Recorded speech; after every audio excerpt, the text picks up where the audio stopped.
Deus tem planos para cumprir em nossas vidas. Essa é a mensagem de toda a Bíblia e é isso mesmo que estamos estudando aqui no Encontro com a Palavra, escrito pelo pastor Dick Woodward e narrado pelo pastor Edson Bruno. Fique atento a mais um programa que o Ministério Cooperativo Internacional leva a você. Com você agora, pastor Edson Bruno.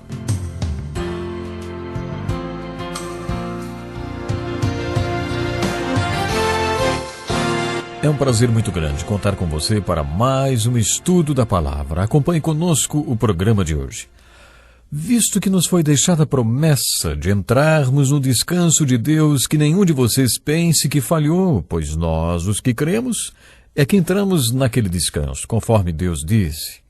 Assim jurei na minha ira, jamais entrarão no meu descanso, embora suas obras estivessem concluídas desde a criação do mundo. Assim, ainda resta um descanso sabático para o povo de Deus, pois todo aquele que entra no descanso de Deus também descansa das suas obras, como Deus descansou das suas. Portanto, esforcemo-nos por entrar nesse descanso, para que ninguém venha cair, seguindo aquele exemplo de desobediência. Assim, aproximemo-nos do trono da graça com toda confiança, a fim de recebermos misericórdia e encontrarmos graça que nos ajude no momento da necessidade. Por isso lhes digo, peçam e lhes será dado, busquem e encontrarão, batam e a porta lhes será aberta. Pois todo que pede recebe, o que busca encontra, e aquele que bate, a porta será aberta. Repreendo e disciplino aqueles a quem amo, por isso seja diligente e arrependa-se. Eis que estou à porta e bato.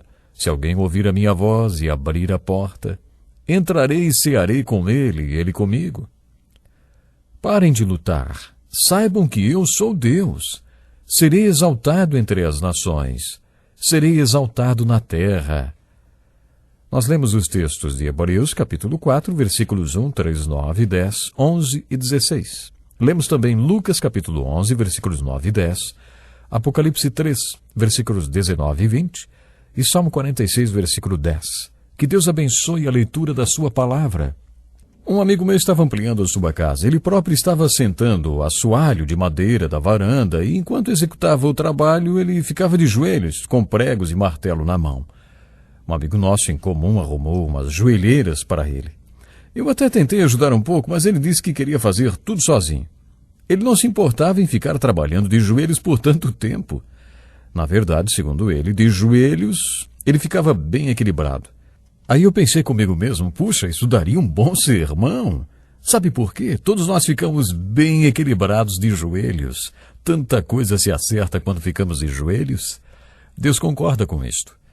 E é exatamente assim como Ele nos ama, que Ele nos dá um empurrãozinho em tudo que nos leve a ficarmos de joelhos, porque sabe que esta é a melhor posição para nós. Talvez você se pergunte qual é a ligação em todos esses textos que nós lemos. Estamos desenvolvendo uma série de estudos chamada Prescrições para os Problemas da Vida, através da qual vemos qual é a solução que a Bíblia apresenta para os diversos problemas que o povo de Deus enfrenta.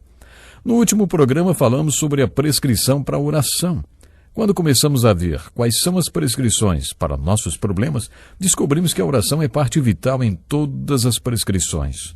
Chamamos o estudo de hoje de descrições e prescrições para a oração.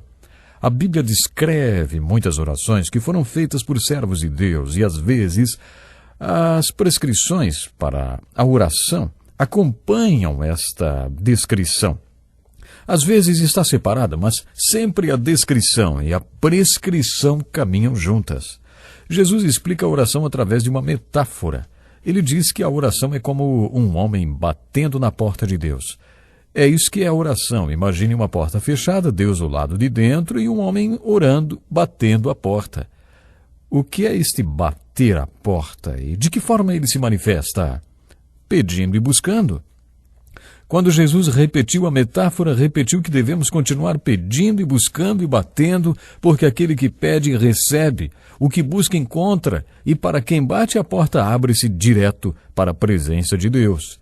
Isto é orar. Existem certas tendências teológicas e sistemas de fé que entram e saem de moda. vão e voltam.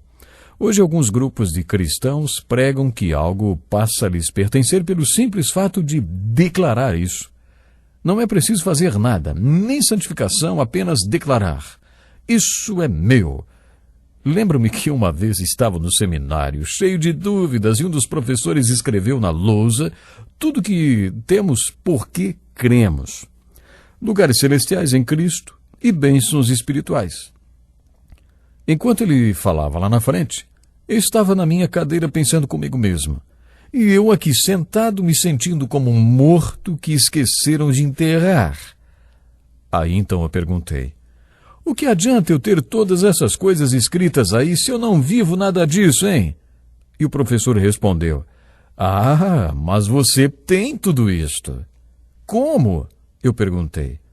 Nós garantimos que você tem, afinal somos teólogos. Pode acreditar no que estamos falando. Você tem tudo isto. Sabe como se chama essa tendência? Textualismo. A ideia é a seguinte. Se você entende alguma coisa e pode articular sobre ela, então você possui essa coisa. Eu não encontro base nas Escrituras para esta afirmação. Esta afirmação de tomar posse. A filosofia é que não importa como você se sinta, se você crer, você tem. O que Jesus ensina é que temos de percorrer o caminho da oração. Existe uma porta, esta porta está fechada e do outro lado está Deus e tudo de maravilhoso que Ele pode derramar sobre nossas vidas estão ali com Ele.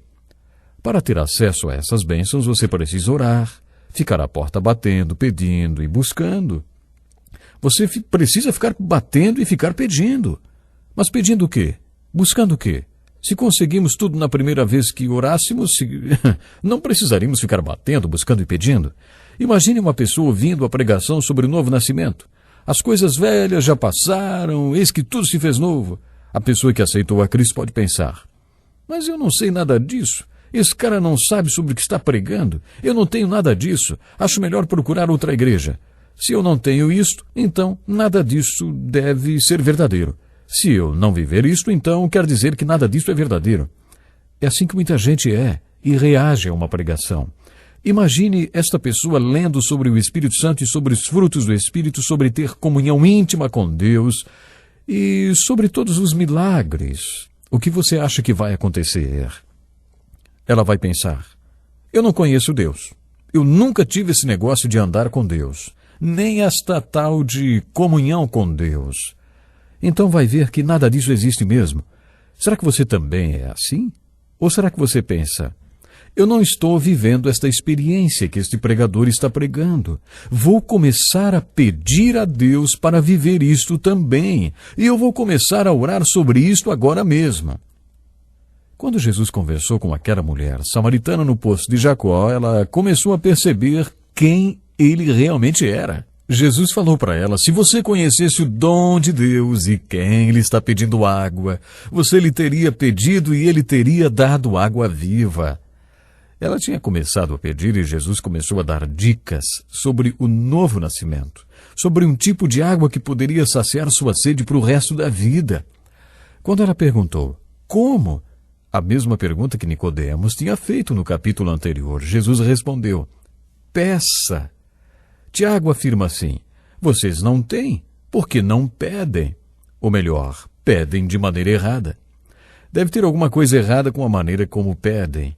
Com Jesus aprendemos que a oração é uma questão de continuar pedindo, de insistir e perseverar.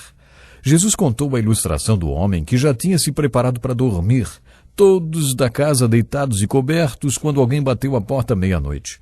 Você sabe, tem coisas que são difíceis de aguentar, como, por exemplo, o choro de um bebê. Acho que Deus fez o choro do nenê de um jeito que é impossível ignorá-lo. Você já conseguiu ignorar o choro de um nenê às 3 horas da manhã? Bom, eu fiquei solteiro por muito tempo e não conseguia ser acordado no meio da noite pelo choro do nenê. Eu sempre pensava, não, eu não acredito, de novo. Eu tentava ignorar o choro do bebê, mas era impossível. Para mim também é difícil ignorar um telefone tocando. Eu fico agoniado, alguém tem que atender aquele telefone. A mesma coisa acontece quando alguém está batendo a porta. a gente precisa atender. E Jesus é muito claro. Ele contou a história de um homem que já estava todo enrolado para dormir, ele e seus filhos, quando alguém começou a bater na porta, e a bater na porta, até que acabou gritando do lado de fora: olha, chegou um amigo meu em casa no meio da noite, sem eu esperar, e eu não tenho nem um pedaço de pão para lhe dar. Será que você pode me arrumar um pouco de pão? De acordo com a história de Jesus, o dono da casa disse que não podia mais se levantar. Todo mundo já estava pronto para dormir, mas a pessoa continuou batendo e batendo. A Bíblia conta que, por causa da insistência de quem estava batendo a sua porta àquela hora, o dono da casa deu o pedaço de pão.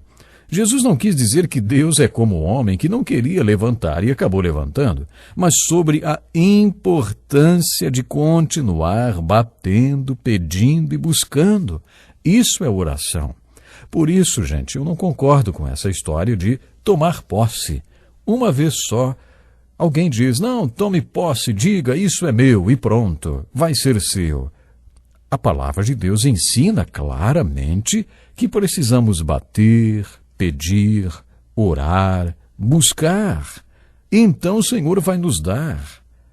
No primeiro encontro de Jesus com os apóstolos, ele perguntou: o que vocês querem? Acho que essa pergunta é muito importante. O que vocês querem para a vida espiritual de vocês? Antes de operar o milagre de cura, Jesus costumava perguntar: o que vocês querem que eu lhes faça? O que você quer? Quanto você quer? Você quer o suficiente para continuar pedindo, buscando e batendo? Esta é a descrição de oração que Jesus nos deu. E dentro dela há uma prescrição para a oração. Existe outra metáfora nas Escrituras sobre a oração que parece exatamente oposta à que vimos até agora. Quando as pessoas leem sobre isso nas Escrituras, costumam pensar que é contraditório e que não é verdadeiro. Existem vários paradoxos nas Escrituras que parecem contraditórios até que você começa a refletir sobre eles. Às vezes, a compreensão de um simples princípio resolve o problema do paradoxo ou da aparente contradição. Nem sempre é uma coisa ou outra, geralmente é uma coisa e outra. Fico impressionado com o número de paradoxos com os quais acabamos nos deparando. Não pode ser uma coisa e outra, ou é uma ou é outra. Não dá para ser duas coisas, não é isso? Sabe de uma coisa? Pode sim. Pode sim. Pode ser uma coisa e outra. Faz todo sentido. Geralmente são as duas coisas. Você não deve estar entendendo muito sobre o que eu estou falando agora, não é? Bom, então não deixe de participar do próximo programa, porque vamos explicar melhor sobre tudo isso que eu acabei falando agora. Deus abençoe e até lá.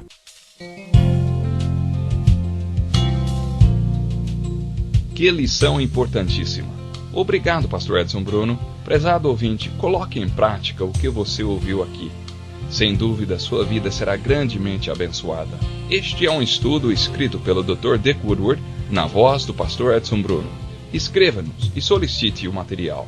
Nosso endereço é Encontro com a Palavra, Caixa Postal 2011, CEP 89201-970, Joinville, Santa Catarina. Até o nosso próximo Encontro com a Palavra.